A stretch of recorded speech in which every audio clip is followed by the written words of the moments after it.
ওম শান্তি। আজকের বাংলা মুরলী 17/8/2024। প্রাতঃ মুরলী। ওম শান্তি। বাপ দাদা মধুবন। বাবার অমূল্য মধুর মহাবাক্য। বাবা বলছেন, মিষ্টি বাচ্চারা, বিনাশী শরীরকে ভালো না বেসে অবিনাশী বাবাকে ভালোবাসো, তাহলে কান্নাকাটির থেকে মুক্তি পেয়ে যাবে। আজকের প্রশ্ন, আনরাইটিয়াস অর্থাৎ অসঙ্গত প্রেম কি, আর তার পরিণাম কি হয়? উত্তর, বিনাশী শরীরের প্রতি মোহ রাখা হল আনরাইটিয়াস প্রেম। যে বিনাশী শরীরের প্রতি মোহ রাখে তাকে কাঁদতে হয়। দেহ অভিমানের কারণে এই কান্না আসে। সত্যযুগে সকলেই আত্ম অভিমানী, তাই সেখানে কান্নাকাটি থাকে না। যারা কাঁদে তারা হারিয়ে ফেলে। অবিনাশী বাবার অবিনাশী বাচ্চারা এখন এই শিক্ষা পাচ্ছে যে দেহি অভিমানী হও, তাহলে এই কান্নাকাটির থেকে মুক্তি পাবে। ওম শান্তি। বাচ্চারা তো এই কথা জানে যে আত্মা অবিনাশী এবং বাবাও অবিনাশী, তাই কাকে ভালোবাসা উচিত? অবিনাশী আত্মাকে। অবিনাশীকেই ভালোবাসতে হয়। বিনাশী শরীরকে কখনোই ভালোবাসা উচিত নয়।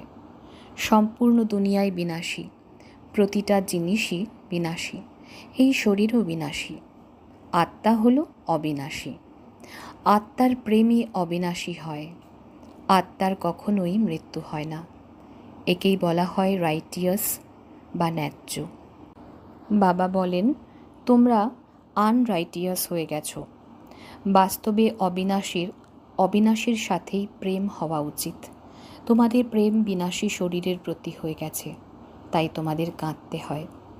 তোমাদের অবিনাশীর সাথে প্রেম নেই। বিনাশী শরীরের প্রতি প্রেম থাকলে কাঁদতে হয়।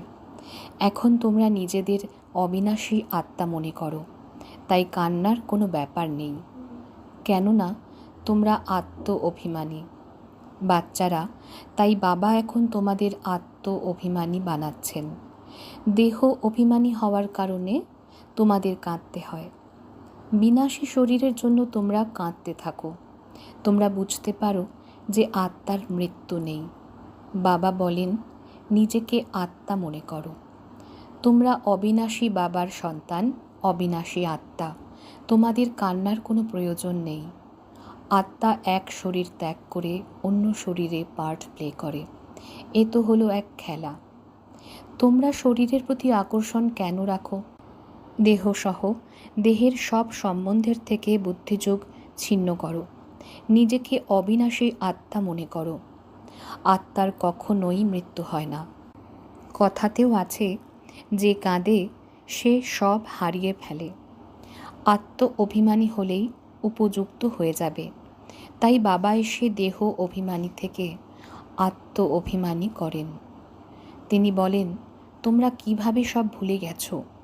জন্ম জন্মান্তর ধরে তোমাদের কাঁদতে হয়েছে। এখন আবার নতুন করে তোমরা আত্ম অভিমানী হওয়ার শিক্ষা পাও।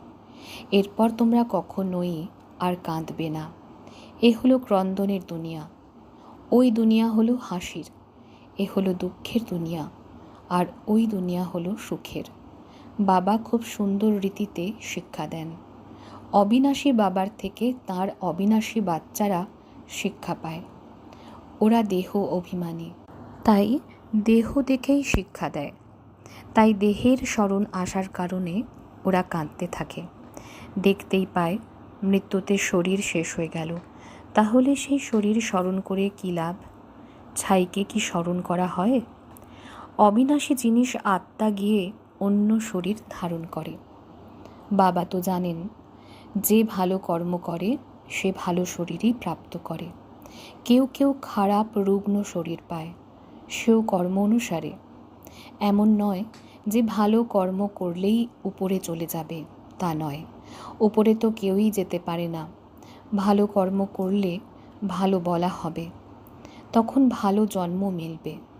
তারপর আবার নিচে নামতেই হবে। তোমরা জানো যে আমরা কিভাবে উত্তরণে যাই। যদিও ভালো কর্ম করলে কেউ কেউ মহাত্মা হন, তবুও কলা তো কম হতেই থাকবে। বাবা বলেন, তবুও যদি ঈশ্বরের স্মরণে কিছু ভালো কাজও করে, আমি তাদেরও ক্ষণকালের সুখ প্রদান করি। এরপরও তো সিঁড়িতে নিচে নামতেই হবে। নাম যদি কারোর ভালোও হয়, তবুও এখানে তো মানুষ ভালো বা খারাপ কর্মকেও ঠিকভাবে জানে না। ঋদ্ধি সিদ্ধি যারা করে তাদের কত সম্মান দেয়, তাদের পিছনে মানুষ হয়রান হয়েও যায়, কিন্তু প্রকৃতপক্ষে এ তো অজ্ঞানতা। মনে করো কেউ ইনডাইরেক্ট অর্থাৎ পরোক্ষভাবে দান পুণ্য করে, ধর্মশালা, হসপিটাল ইত্যাদি বানায়, তো পরবর্তী জন্মে তারা অবশ্যই এর প্রতিদান পায়। বাবাকে স্মরণ করে যদি গালিও দেয়, তবুও মুখে ভগবানের নাম বলতে থাকে। বাকি অজ্ঞানতা থাকার কারণে কিছুই জানে না। ভগবানকে স্মরণ করে রুদ্র পূজা করে, রুদ্রকে ভগবান মনে করে, রুদ্রযজ্ঞের রচনা করে। তারা শিব বা রুদ্রের পূজা করে। বাবা বলেন, আমার পূজা করে, কিন্তু না বোঝার কারণে কি বানায়, কি করতে থাকে। যত মানুষ ততই তাদের গুরু। বৃক্ষে নতুন নতুন পাতা, ডালপালা ইত্যাদি বের হয়, তখন কত শোভা দেয়। শতগুণী হওয়ার কারণে তাদের মহিমা হয়। বাবা বলেন যে এই দুনিয়াই হলো বিনাশী জিনিসকে ভালোবাসার দুনিয়া। কারোর খুব প্রেম উৎপন্ন হয় তো মোহতে যেন পাগল হয়ে যায়। বড় বড় শেঠেরা মোহের বশে পাগল হয়ে যায়। মাতাদের জ্ঞান না থাকার কারণে বিনাশী শরীরের বিধবা হয়ে কত কান্নাকাটি করে, সেই শরীরকেই স্মরণ করতে থাকে। এখন তোমরা নিজেদের আত্মা জ্ঞান করে অন্যদেরও আত্মা জ্ঞান করো, তাই সামান্যতম দুঃখও হয় না। অধ্যয়নকে সোর্স অফ ইনকাম বলা হয়। অধ্যয়নে এইম অবজেক্টও থাকে, কিন্তু তা হলো এক জন্মের জন্য। সরকার থেকেও পারিশ্রমিক মেলে। পড়া সম্পূর্ণ করে কাজ কারবার করে, তখন অর্থ প্রাপ্ত করে। এখানে তো সব নতুন কথা। তোমরা কিভাবে অবিনাশী জ্ঞানরত্নের দ্বারা ঝুলি পূর্ণ করো। আত্মা মনে করে যে বাবা আমাদের অবিনাশী জ্ঞান সম্পদ দান করেন। ভগবান যখন পড়ান তখন অবশ্যই ভগবান ভগবতী বানাবেন, কিন্তু বাস্তবে এই লক্ষ্মীনারায়ণকে ভগবান ভগবতী মনে করা ভুল। বাচ্চারা, এখন তোমরা জানো, যখন আমরা দেহ অভিমানী হয়ে যাই, তখন আমাদের বুদ্ধি কত নেমে যায়, যেন পশুতুল্য বুদ্ধি হয়ে যায়। পশুদের সেবা তো খুব ভালোভাবে হয়, মানুষের তো সেখানে কিছুই হয় না। রেসের ঘোড়া ইত্যাদির কত যত্ন করা হয়। এখানকার মানুষদের দেখো কি অবস্থা, কুকুরকেও কিভাবে ভালোবেসে যত্ন করে। তারা তাদের আদরও করে, আবার একসাথে নিয়ে ঘুমোয়। দেখো দুনিয়ার কি অবস্থা হয়ে গেছে। ওখানে সত্যযুগে এইসব কাজ হয় না। বাবা তাই বলেন, বাচ্চারা, মায়া রাবণ তোমাদের আনরাইটিয়াস বানিয়ে দিয়েছে। এ তো আনরাইটিয়াস রাজ্য, তাই না? মানুষ আনরাইটিয়াস, তাই সম্পূর্ণ দুনিয়াও আনরাইটিয়াস হয়ে যায়। রাইটিয়াস আর আনরাইটিয়াস দুনিয়ার মধ্যে দেখো কত তফাৎ। কলিযুগের অবস্থা দেখো কেমন। আমি স্বর্গ স্থাপন করছি, মায়াও তার স্বর্গ দেখায়। টেম্পটেশন অর্থাৎ বাসনা উৎপন্ন করে। কত কত আর্টিফিশিয়াল ধন রয়েছে, তাই মনে করে আমরা এখানে স্বর্গে বসে আছি। স্বর্গে 100 তলার বাড়ি ইত্যাদি হয়ই না। কিভাবে এখানে বাড়িঘর সাজায়। ওখানে তো ডাবল স্টোরিড কোনো বাড়িই হয় না। মানুষও তো ওখানে খুব অল্প থাকে। এত জমি যে তোমরা কি করবে। এখানে জমির জন্য মানুষ কত লড়াই ঝগড়া করে, ওখানে সমস্ত জমি তোমাদেরই থাকে। কত রাত দিনের তফাৎ। ইনি তোমাদের লৌকিক বাবা, আর উনি পারলৌকিক বাবা। পারলৌকিক বাবা বাচ্চাদের কি না দেন। অর্ধেক কল্প তোমরা ভক্তি করো। বাবা পরিষ্কারভাবে বলে দেন, এর থেকে মুক্তি পাওয়া যায় না। তোমরা তমপ্রধান অবস্থায় আমার সাথে মিলিত হও, আমিও মুক্তিধামে থাকি। তোমরাও মুক্তিধামে থাকো, তারপর ওখান থেকে তোমরা স্বর্গে যাও। ওখানে স্বর্গে আমি থাকি না, এও হলো ড্রামা। এরপর হুবহু আবার এমন রিপিট হবে এবং আবার এই জ্ঞান ভুলে যাবে। এই জ্ঞান প্রায় লোপ হয়ে যাবে। যতক্ষণ সঙ্গম যুগ না আসবে ততক্ষণ এই গীতা জ্ঞান কিভাবে হতে পারবে? বাকি যেসব শাস্ত্র ইত্যাদি আছে সে হলো ভক্তি মার্গের শাস্ত্র। এখন তোমরা নলেজ শুনছ, আমি হলাম বীজ রূপ জ্ঞানের সাগর। তোমাদের আমি কিছুই করতে দিই না, পায়ে পড়তেও দিই না। তোমরা কার পায়ে পড়বে?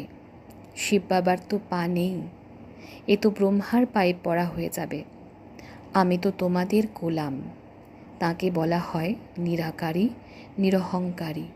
তাও যখন তিনি একটে আসেন তখনই নিরহংকারী বলা যাবে।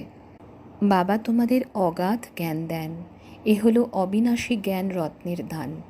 এরপর যে যতটা নিতে পারে, অবিনাশী জ্ঞানরত্ন নিয়ে এরপর তো অন্যকে দান করতে থাকো। এই রত্নের জন্যই বলা হয় এক একটি রত্ন লাখ টাকার। প্রতি পদে পদম তো একমাত্র বাবাই দেন।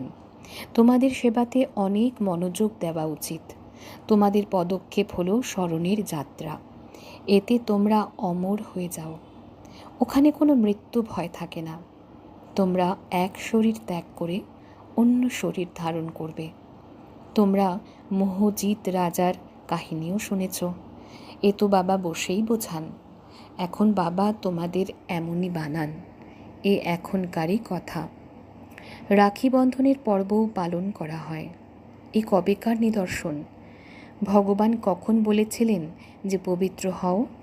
এই দুনিয়ার মানুষ কি জানে যে নতুন দুনিয়া কবে এবং পুরনো দুনিয়া কবে হয়? এও কেউ জানে না। কেবল এইটুকুই বলে যে এ হলো কলিযুগ। সত্যযুগ ছিল, এখন আর তা নেই।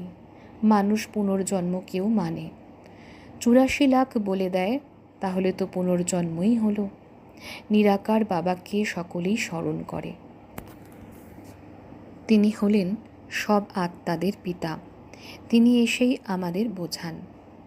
দেহধারী বাপু তো অনেকই আছে, পশুরাও তাদের বাচ্চাদের বাবা। তাদের জন্য তো এমন বলা হবে না যে পশুর বাবা। সত্যযুগে কোনো আবর্জনা বা বাজে জিনিস থাকে না। সেখানে মানুষ যেমন, আসবাবও তেমন। ওখানে পাখিরাও খুব সুন্দর হয়। সেখানে সব সুন্দর জিনিস থাকবে। সেখানে ফল কত সুস্বাদু এবং বড় হয়। তারপর এইসব কোথায় চলে যায়? মিষ্টি সুস্বাদু থেকে তেতো হয়ে যায়। মানুষ যখন থার্ড ক্লাস হয়ে যায় তখন জিনিসও থার্ড ক্লাস হয়ে যায়। সত্যযুগে সবাই ফার্স্ট ক্লাস, তাই জিনিসও ফার্স্ট ক্লাস হয়। কলিযুগে সবই থার্ড ক্লাস। সমস্ত জিনিসই শত, রজ এবং তম অবস্থা দিয়ে পার হয়। এখানে তো কোনো আনন্দই নেই। আত্মাও তমপ্রধান, তাই শরীরও তমপ্রধান হয়ে গেছে। বাচ্চারা এখন তোমাদের জ্ঞান হয়েছে কোথায় ওরা, কোথায় তোমরা, রাত দিনের তফাৎ। বাবা তোমাদের কত উঁচু বানান। তোমরা যত স্মরণ করবে ততই হেলথ, ওয়েলথ দুই পাবে। বাকি আর কি চাই? এই দুটির মধ্যে একটি যদি না থাকে তাহলে হ্যাপিনেস থাকবে না। মনে করো হেলথ রয়েছে কিন্তু ওয়েলথ নেই, তাহলে কোন কাজের? কথায় বলে অর্থ থাকে তো চারিদিকে ঘুরে বেড়াও।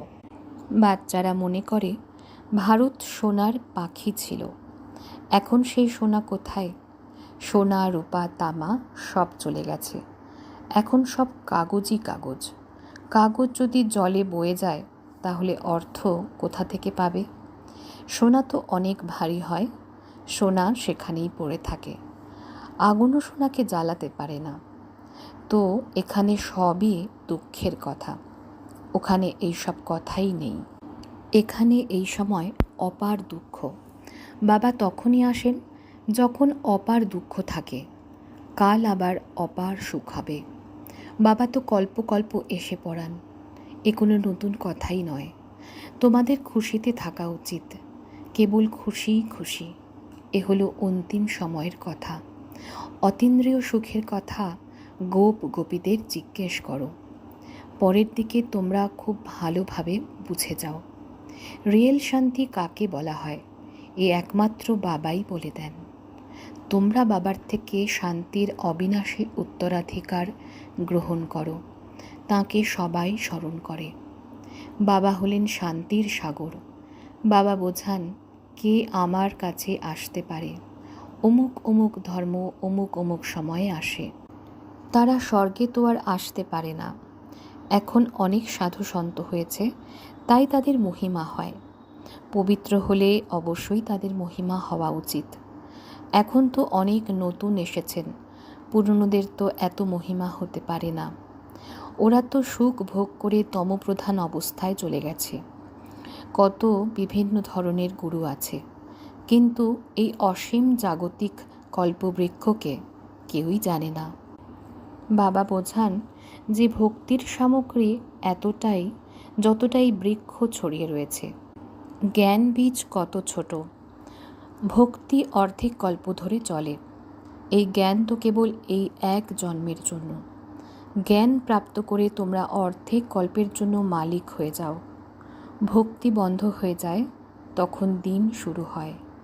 এখন তোমরা সদা কালের জন্য প্রফুল্ল হয়ে যাও। একে বলা হয় ঈশ্বরের অবিনাশী লটারি। এর জন্য পুরুষার্থ করতে হয়। ঈশ্বরীয় লটারি আর আসরিক লটারির মধ্যে কত তফাৎ হয়ে যায়। আচ্ছা, মিষ্টি মিষ্টি হারানিধি বাচ্চাদের প্রতি মাতা পিতা বাপদাদার স্মরণের স্নেহ সুমন আর সুপ্রভাত। আত্মারূপী পিতা তাঁর আত্মারূপী বাচ্চাদেরকে জানাচ্ছেন নমস্কার। আত্মারূপী বাচ্চারা তাদের মাতা পিতা বাপদাদাকে জানাচ্ছেন স্মরণের প্রেম সুমন, সুপ্রভাত আর নমস্কার। ধন্যবাদ বাবা, ধন্যবাদ। ধারণার জন্য মুখ্য সার পয়েন্ট 1, তোমাদের স্মরণের প্রতিটি কদমে পদম রয়েছে। এর দ্বারাই অমর পদ প্রাপ্ত করতে হবে।